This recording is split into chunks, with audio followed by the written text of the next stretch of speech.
wá tẹ́ rò wípé Afrobeat ẹ̀yà Afrobeat orin yìí kí lẹ rò pé ó ti kó nínú orílẹ̀-èdè wa Nàìjíríà yìí? Afrobeat ti jẹ́ ká ní identity titi wa. Ó pọ̀ gan tó ṣe bá ràn àwọn ọmọ wa tó ń kọrin gan wọ́n máa ń fi àwọn àṣà Yorùbá yẹn díẹ̀díẹ̀ sí tó máa ń kọrin. In the last 20 years Afrobeat ti wà ń sìn ó ti jẹ́ kí àwọn ọmọ kékeré rí i pé mo fẹ́ kọrin ọ̀nà wà ń bẹ̀ fún mi.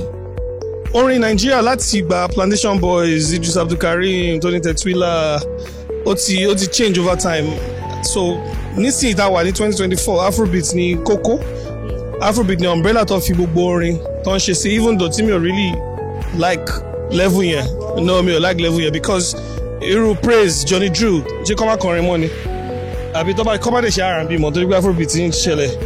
So but overall based on pé Afrobeat ó ti jẹ́ ká ó ti jẹ́ kójú wà lára orin tá à ń ṣe nílẹ̀ wa a máa pàtẹ́wọ́ gbé nice one.